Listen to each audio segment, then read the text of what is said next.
Thanks, Simon.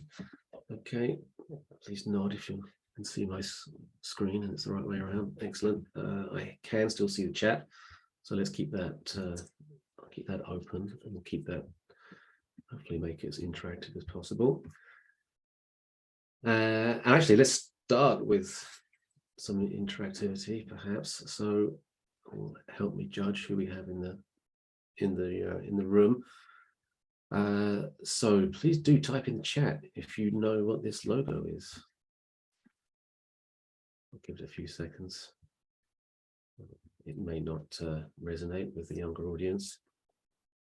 Okay, it is in fact the logo for the NCSA Mosaic web browser. So yes, unless you were using the internet on some old Windows machine back in I don't remember when this was, 95, 96. You may have missed it, but this comes from a time when the internet was quite a different place, and most significantly, a very, very static place where not much changed, and before search engines. So if you wanted to find out what you could actually go and visit on the internet and what was there, typically it was your web browser's homepage that will take you there. So this predates kind of everything, predates Netscape, for example, one of the first graphical web browsers. And this is what it looked like in period, and this is you can still go and find it on the archive. It looks great thing about the web, it looks pretty much the same as it did like 25 plus years ago. And so this is the home page. If you start up your browser, this is pretty much what you got. And then it had these interesting resources like how to find cyberspace, and most notably a little page to say what's new on the internet, because back in these days, 94, 95, the entire internet, right, wouldn't change very often. Certainly days might go by and nothing changed. Whereas, of course, these days, there's so much content, literally every minute, 500 hours in your YouTube videos. I'm not sure whether 2 million Tinder swipes in a minute counts as content, but yeah, it's an indication of just how much goes on. But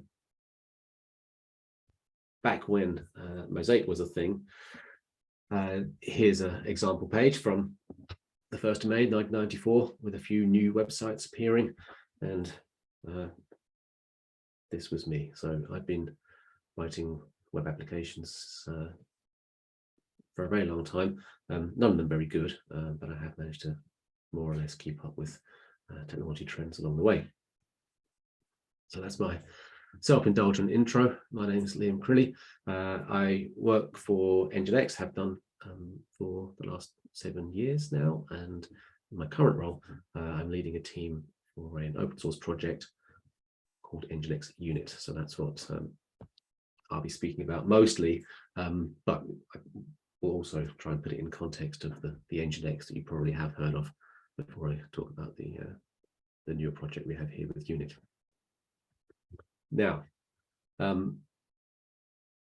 before I get to that, and as I transition from static web content to sort of very, very early web applications, the thing that stands out in my mind for what really transformed the dynamic content, and in a way almost encapsulate all of sort of the Web 2.0 movement, if you're not completely turned off by that expression, was a collection of open source projects much greater than the sum of its parts, in my humble opinion.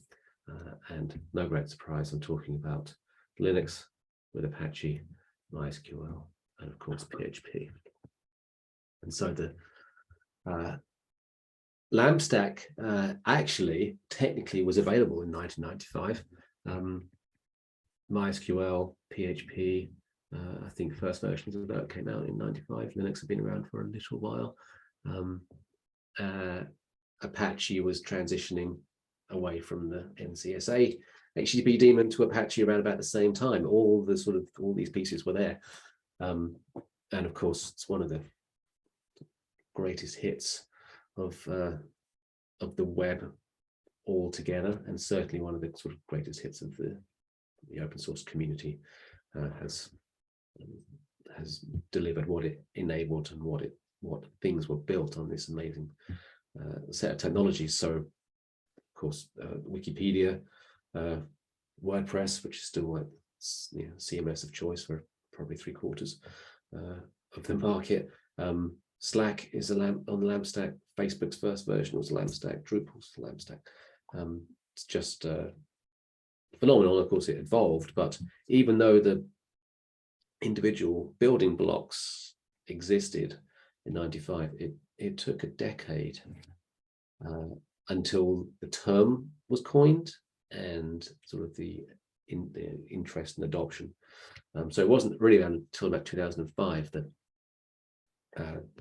LAMP stack was a thing, certainly a thing that people search Google for, and then it was another decade of growth until it sort of peaked, I would say, around about 2015.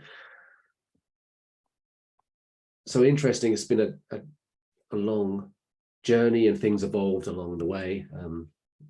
Most notably, perhaps, is that in some cases, the A in the LAMP stack for Apache was swapped out for N, or LEMP, sometimes known when NGINX web server was deployed, because in many ways the growth of NGINX as a web server very much sort of follows this same trajectory.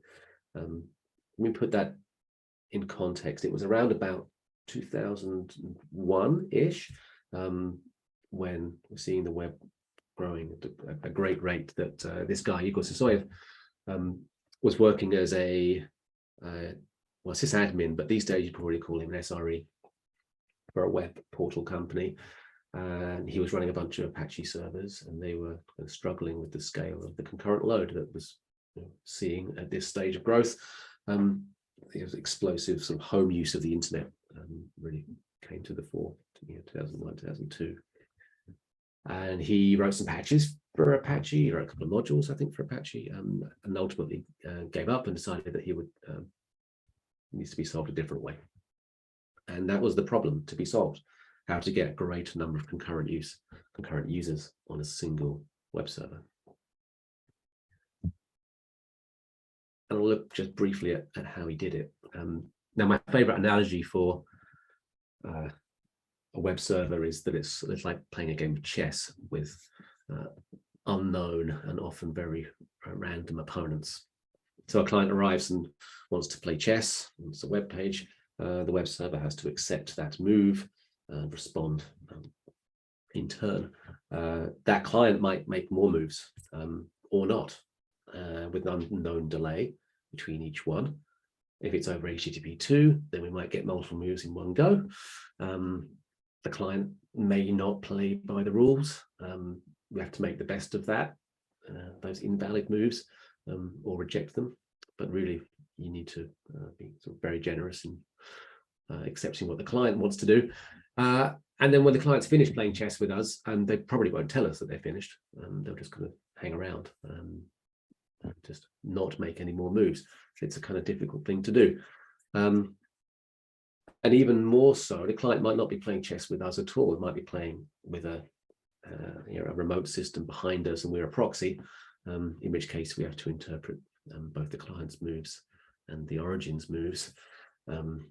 And very often the origin is worse playing chess than us and plays very, very slowly, because most of the time playing chess is waiting for the other side.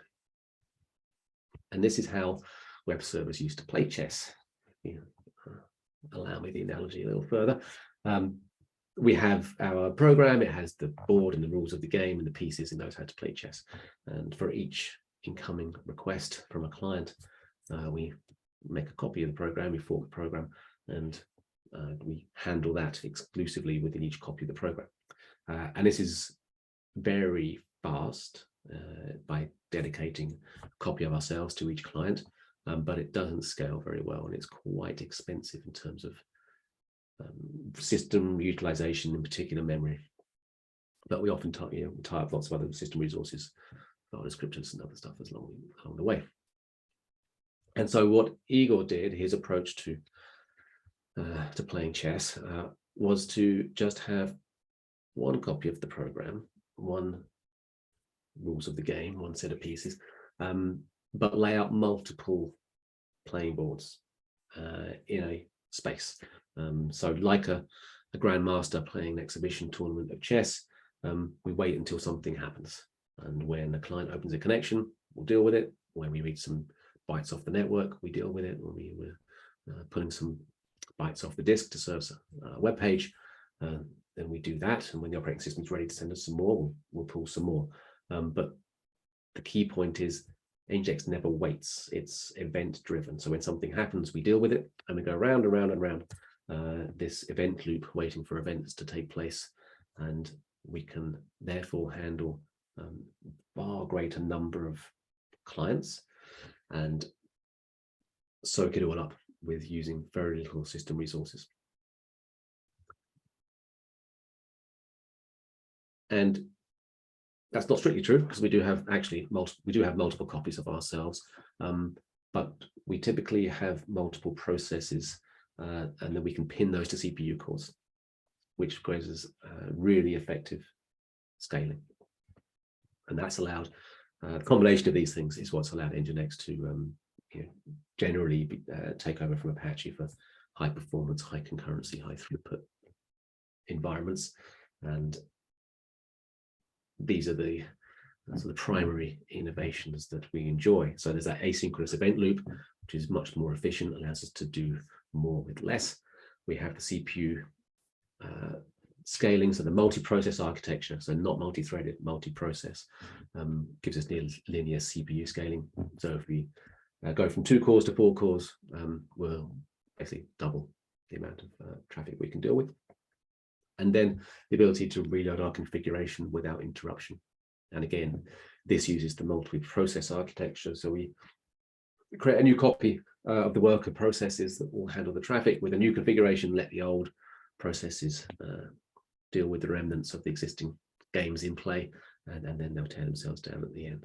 And this gives us seamless and very predictable configuration reload.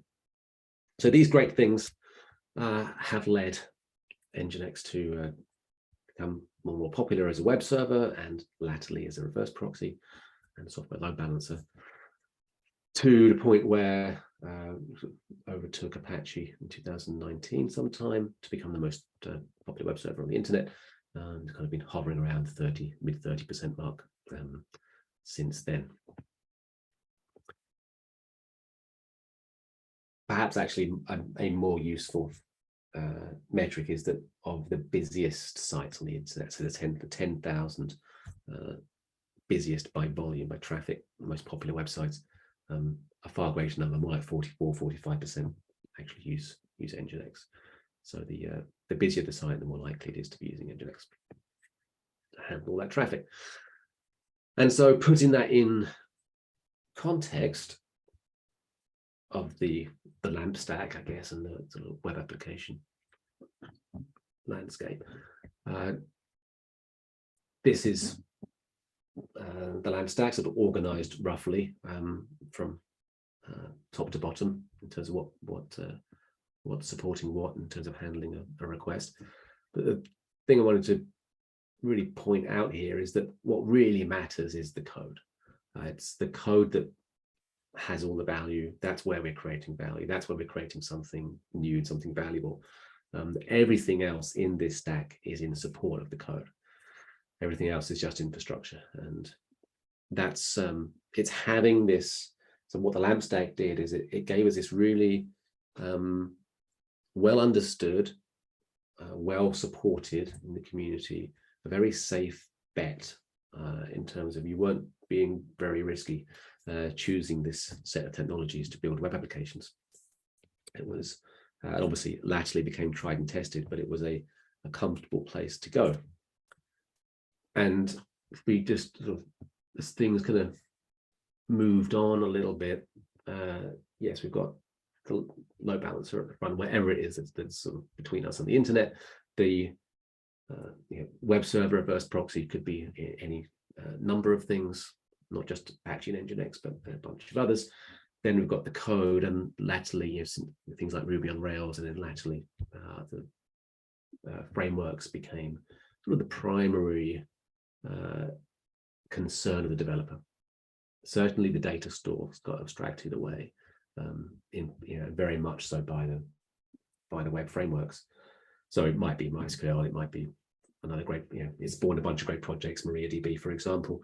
And these days you might pick or might not even have any idea what our persistent data store is. It could be objects from S3, it could be NoSQL, or either sort of, it could be a time series database, it could be anything. And right at the bottom, we certainly care a lot less.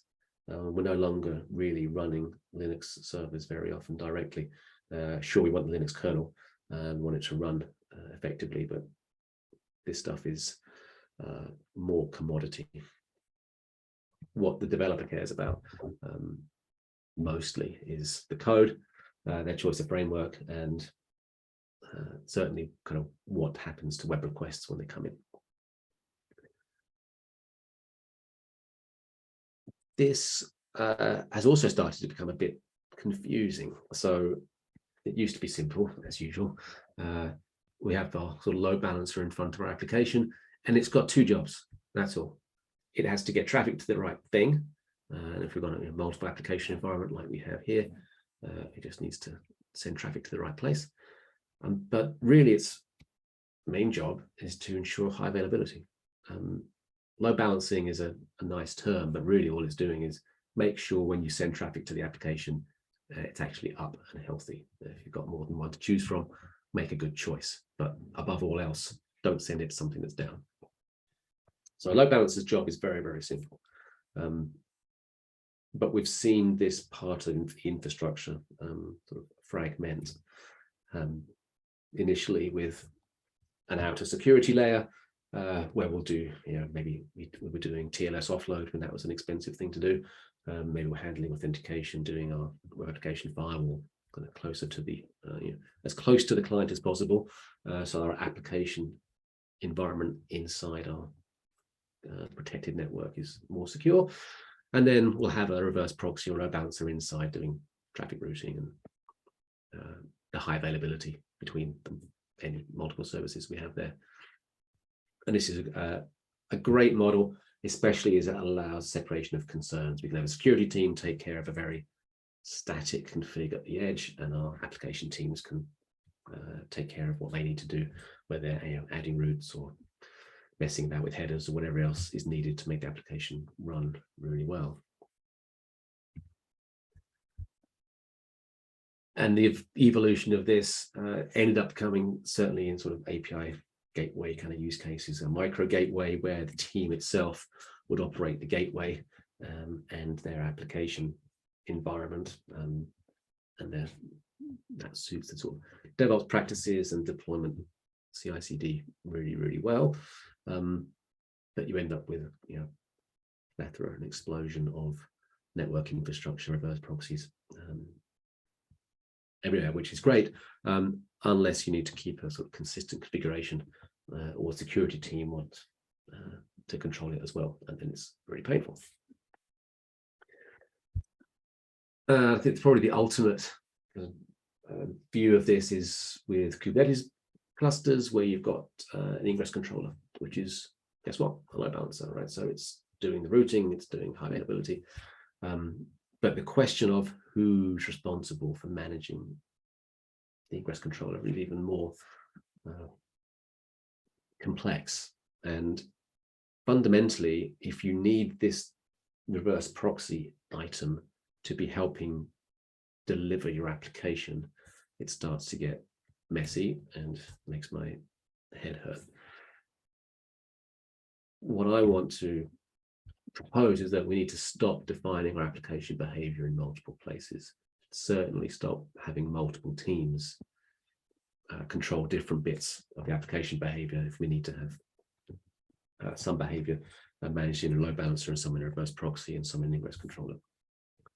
And this basically is kind of where the genesis of NGINX Unit comes in. So I've covered some of the history of NGINX. NGINX Unit is a new open source project, although as you can see here, not that new. The ideas we were talking about back in 7 years ago, when we were trying to simplify what it would mean to run application code in NGINX. Similarly, Igor had experimented with some ideas for what an NGINX version 2 might look like.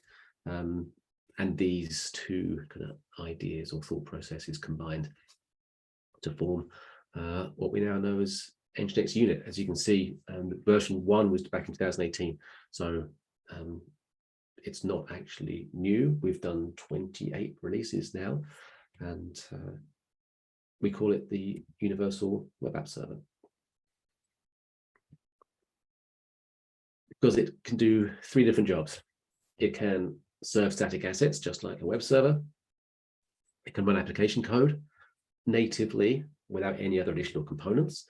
And it can also proxy to backends. So it's the only server component needed to build web apps and web APIs. That's the vision.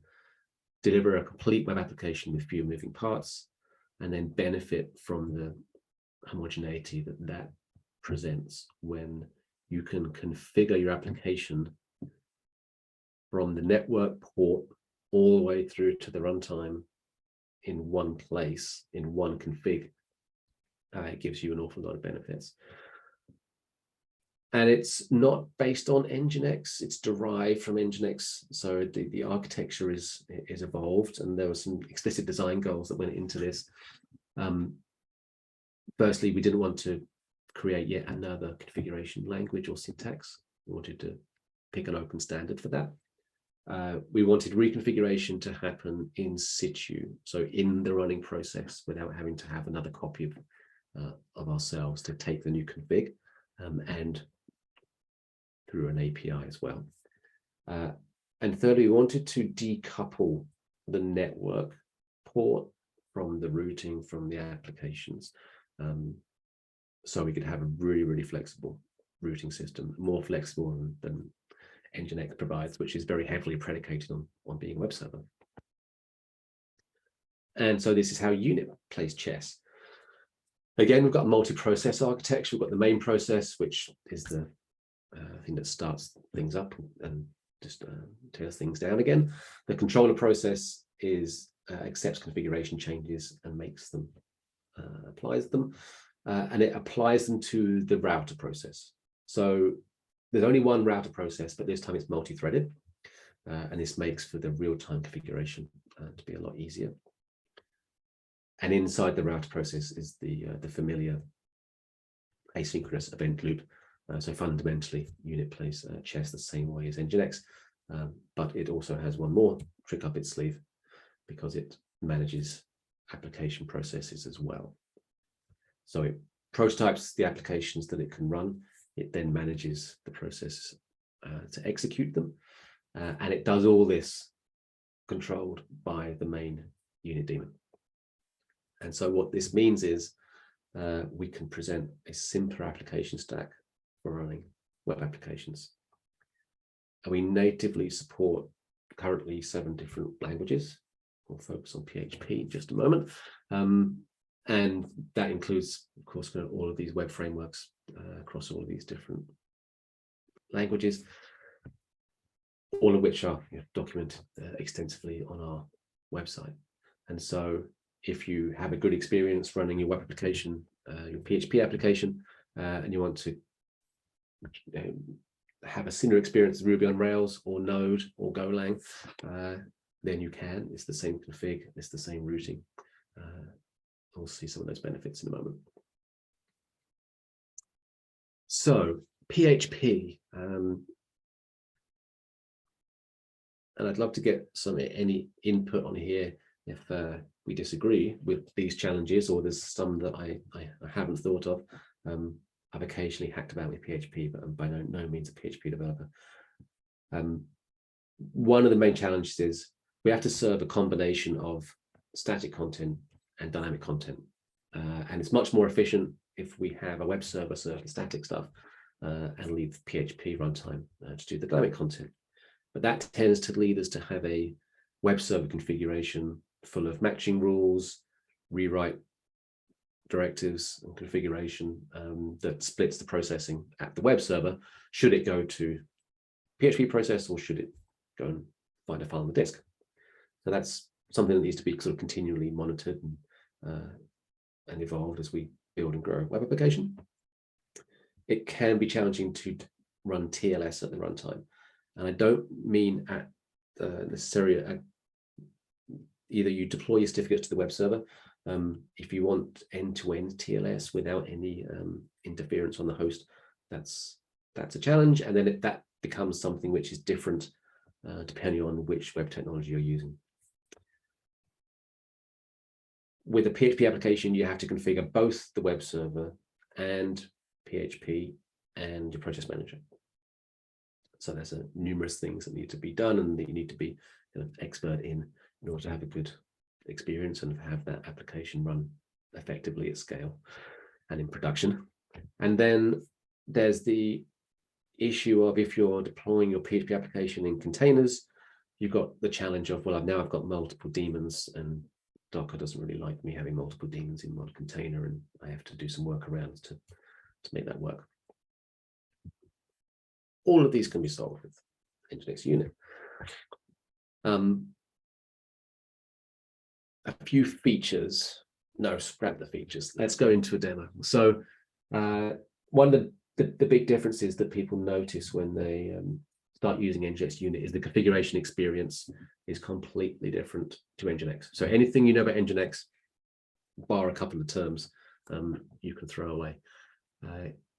And with that, I think I'll switch over to a console here, and I'll do a quick demo and explore a few things. Now, if there's anything people particularly want to see or don't understand, do stop me. Feel free to type in the chat. I can still see that, or just holler. I don't mind either way. So the first thing I'm going to do is start the unit daemon. I'm just going to do everything here. I'm on my MacBook. We provide packages and source code. So we use, you can install Homebrew on your Mac or any VM, any Linux platform. We have also standard Docker containers as well. But I like doing local first dev. So let me start this up. Now I'm going to keep this connected to the terminal so that I can see any nasty log messages.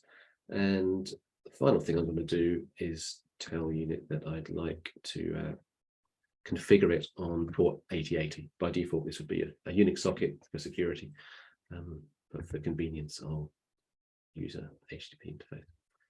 So there we are. It started up 1.28, and you can see here I've got a Java module, a PHP module, Python, and a Ruby module. There are a few others, but these are the ones that I've installed. So I can run applications in any of these. And at the same time, right? So I can run a PHP app next to a Ruby app on the same host, but again, all controlled through a single configuration. So let's make it do something. I'm going to use a lot of curl, so hopefully you're familiar with that. So if I hit the that port 8080 and the config location, I have an empty JSON object, right? There's no configuration, it's a brand new instance. So let's fix that. I do have, so just to full disclosure, I've got a PHP file we'll have a look at, and I've got one HTML page. So this is the extent of the demo. Let's make Unit do something. So I'm going to create a JSON file, and the first thing I'm going to do is tell Unit that I would like to have a listener, and I'll listen on all your interfaces on port 9000. And what Unit should do when it has a connection there is to pass control. I could pass it directly to an application, but in this case, I'll pass it to the router process. So there's a simple config. Save that. I'd often have to use JQ to make sure I have written valid JSON. I haven't typoed a quote or a column in the wrong place. But now that I have that JSON, I'm going to pass it to, I use the put method to apply my configuration, reading the data from standard input, and port 8080 was my control port to config. So this will send the contents of that file. Okay, it's invalid. I don't actually have any routes, so let's fix that. I've got a listener, but actually nothing else. So let's create some routes and try and stop typing, slow my typing down so it's slightly more accurate. Now, routes can be a number of things, but it's most useful, I find, to have them as an array because that's an explicitly ordered list. So it means that the object at the bottom is my catch-all. So what should happen? What action do I want if I land at the bottom of the list? And that will be to share a file on disk. This can be a file, a directory, or it can be an array of directories. So anyway, I'll try them in turn. But this is nice and simple. So I've got everything in my demo directory. You saw the HTML directory, and I'll pass whatever URI got sent in. There we are. Now I should be able to pass that one more time to the config interface. And this time I get a message which is more successful. Reconfiguration is done. And indeed, if I pull in a browser, it's port 9000 we wanted, isn't it? I get a hello world. Have our unit, terrific. Let's put that away and do the same here. Port 9000. Response is from unit, and there's my very, very simple HTML file. So terrific. We've got a web server configured in a nice cloud native way, but not so far so not very useful. Let's make it run some PHP code. So as you saw, I have a PHP application here. We walk you through it as expected. It's not particularly complicated. What it does is implement a very ironic microservice that adds things up. So this exhibits a JSON REST API that adds up a sequence of numbers that you send to it and gives you the sum. So let's walk through it then. PHP, there's our input. We're going to immediately do a JSON decode because this is a RESTful API with JSON. And then we care about a JSON object called operands. So we send an object called operands, which is an array. We then iterate over that and incrementally add the value of the operand to our result object, which we then deserialize as JSON and send it back. So it's pretty simple. If I send 1 and 1 and 1, I'll get back a result on 3, all in JSON. Not very useful, but if you wanted to build a microservice application that implemented a desktop calculator, maybe it's that sort of thing you would do. So let's have unit run this PHP code. I'm going to edit my configuration one more time. I'm going to do two things. Firstly, add a route for how to, when I want this to be executed. So that might be, this time I want to match. I can match on anything. So unlike NGINX, there's equal weighting of all of the HTTP metadata, whether it's URI, host, any other header value, HTTP method, query parameters, cookies, they're all of equal weighting, and I can match in a compound way, and I can use regular expressions. So I can say has to, if it's a post and is to this URI and it's with this cookie, then take this action. But this is a demo, so much simpler. If I hit /add exactly, then I'll take an action. And that will be to pass processing to an application called, let's call it add, call it addition. That's it. So that's step one. Step two is that I need to define the application. So here are the applications, and I can have one or more. So I could have add, I could call it addition, didn't I? And all I need to do is tell this what type of application it is. It's PHP. The root. Is this the same directory? And finally, I've got some options, but I'm just going to handle every request to this application with the same add.php script. I have a bunch of other options as well, but this is a simple demo. So I'm just scanning for typos. That looks okay to me. If I match /add, I'll pass to addition, which is here, and I'll run my script. There. So that's conf.json. I've missed something, line 32. That's because it's the key value pairs. What did I miss?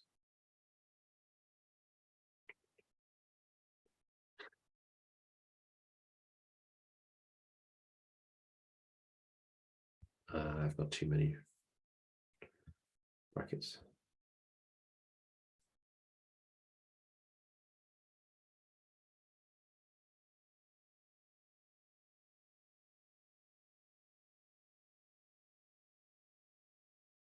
I think that's better. Let's try it again. Good. And now let me again use curl one more time to paste that into my config endpoint. All right. We'll ignore the OP cache warning for now, but you can see that was reconfiguration is done, and I've got the log file spat out that a prototype was started and my application was started. What the prototype does is it makes it much faster to create new copies of the application. So what I didn't do is say how many processes I wanted, how many to keep around, but that's where the prototype comes in. So now I can still get my Hello World web page. And if I access the /add URI, I get a warning because I didn't send it anything, and I got my result. So let's play more nicely. Let's create this JSON object with operands they wanted, which was going to be an array. Let's add 1 and 1 and 3 together, and then close out that JSON object. Is that valid? Yes. And now let's post that to port 9000/add, and I get a nice response. So I've got a single configuration running static content, dynamic content, it's executing the PHP, and there's no other moving parts, no other processes. All of the processes are from unit, the control of the root process that I explained, and then my add process as well. And I could throw in, I could start adding other applications. I could build out this PHP application with other sections. I could augment it with some Python or with some Ruby, and I would configure it in exactly the same way that I configured this. And I haven't installed or configured FPM or any other sort of process manager or any other web server. All I need is this one unit daemon, and it's designed to operate all of this. So it implements the bits of the FPM implementation and the the specification for whole transferring HTTP context, all the headers and everything in the environments into the runtime. It does that across shared memory. There's no sockets or local host or network loops involved, so it's super fast. I'll come back to one other thing. So let me just go back and touch on the features that we have specifically around PHP.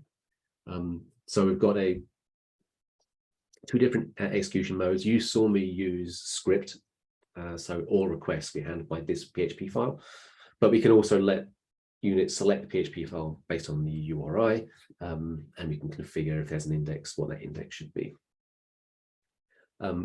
We can create complex applications from sections. So you might have, you can split your entire application up into multiple PHP files and then have Unit handle that fragmentation and express a single application back to the client without having to repeat yourself over and over. So you don't have to keep repeating the root and the process management. That can be done once, but the roots for different parts of the application can go to different paths.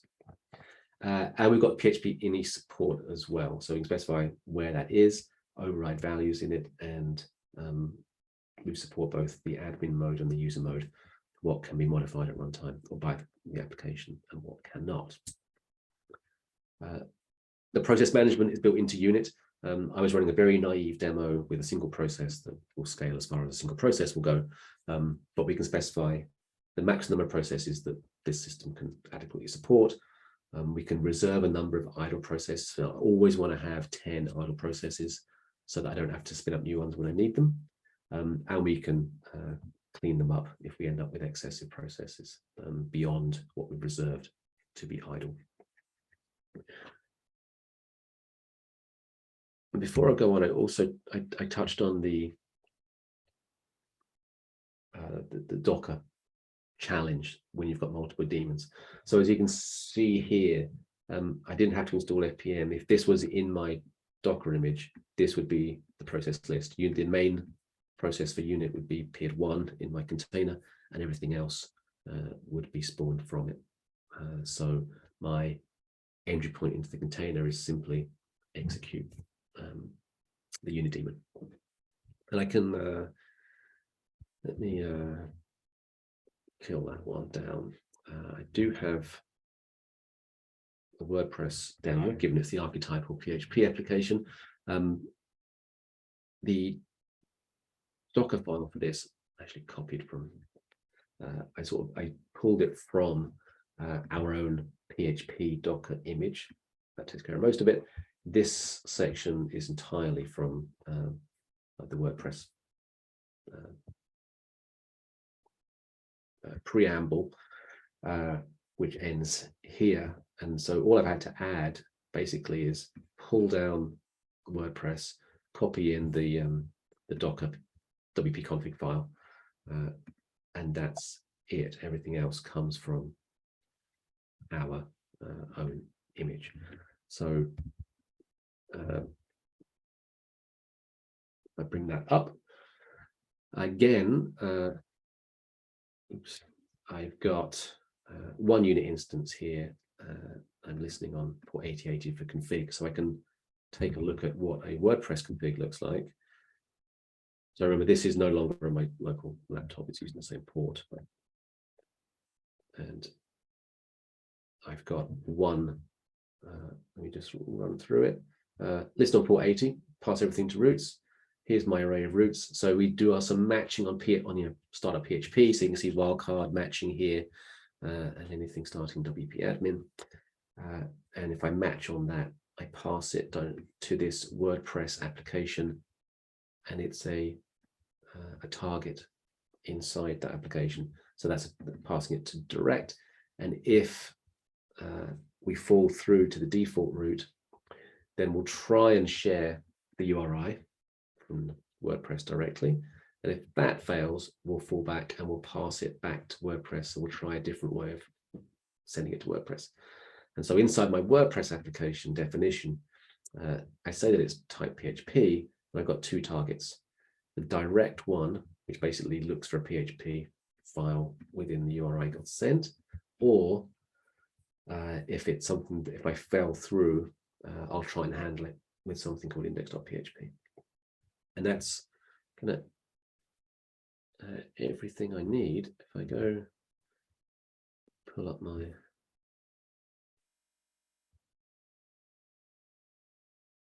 just hit localhost,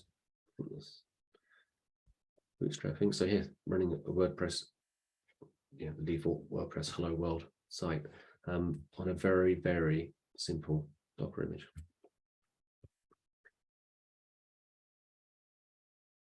Okay, so let me move to wrapping things up. So as I said earlier, really what matters is the code. So we're kind of presenting a simpler stack which has unit and the code, but the configuration for all of the application behavior is in that one JSON file. And just in case you're worried about doing everything by API, let me come out of that and then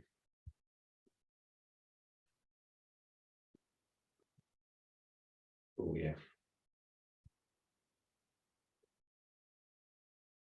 We start it up again, and it will remember what the config it had last time.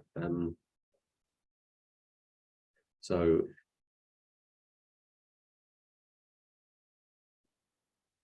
there's my config. I've also got a whole bunch of metrics about how many connections I had, so I can monitor the overall activity, what's going on as well, how many processes that I've got. Temporarily lost my pointer. But if I want to modify the config, there's the config. I don't, although it's an API, you can bootstrap it from a file. And if you want to modify a simple thing, I can start digging into just the roots. If it's an array, I can enumerate them. So I can drop into root 0. I can then navigate further to see, well, what's the match? Okay, what's the URI?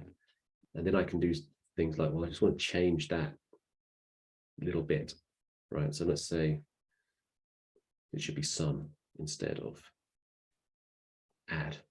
I can just, again, I have to put it, take it from there, but that is enough to reconfigure it. And if I send those operands again /add, it will fail, and /slum, it will work. So the configuration is extremely atomic. I can change all of it, as I have been mostly, or I can change just a tiny little part of it.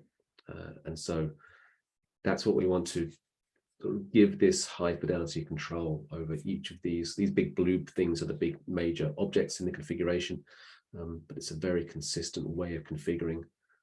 Should I share some files on disk, pass to an application, as you can also see, or do I want to pass it to a backend instead? So I can have bits of my app served by another system elsewhere. So why should you use NGINX Unit? Well, I hope I've shown that it's really effective at helping to build simple or complex applications with fewer moving parts. Whether it's PHP applications or whether it's trying to take something which is more of a monolith and move to microservices, step 0 is cloud native, right? That monolith, right? Run it on Unit as is, and then you can use the power of Unit's router to start sending certain parts to a different application, and particularly in a different language. So you can leave that original application alone and start extending it on the side without adding any sort of infrastructure complexity. In terms of production use, because the demo is more complex, you can send requests to Unit supports TLS, so we can upload certificates to Unit, and then have Unit do the TLS offloading. But this is true end-to-end TLS, because Unit will do the TLS decrypt, and then it will pass the request in plain text, of course, to the application runtime across Unit's own shared memory. It doesn't go through a network interface, doesn't go even across a Unix socket. So it goes just simply across the memory that Unit owns, which means you can have true end-to-end TLS for any web application, pretty much on any language that we support as well. And the way that you update the certificates and rotate them using that API means it's the same regardless of the application that you're working on. So you might be working on PHP one day and Ruby the next, and you get the same TLS experience and the same TLS performance, regardless of the application language. And one last piece on security is Unit also implements Linux namespaces, rooted environments, isolation, C groups itself. So if you're running on a VM, but you like the idea of isolating the runtime to limit its exposure to other parts of the system, you can say, well, I'd like to run that in a C group, and Unit will take care of that for you. Which means you can have Unit run half a dozen different microservices, say, of a whole application, and they're all isolated from one another, and only Unit is passing requests into them. So there we are. I hope that's enough to sort of whet your appetite and for you to get started with NGINX Unit. Here are the sort of primary resources. You should check it out. I guess firstly, just find us on GitHub. We have some quick start docs there, super responsive to issues there as well if you have any problems. The reference docs and the sort of more sophisticated instructions and how-to guides are on unit.nginx.org.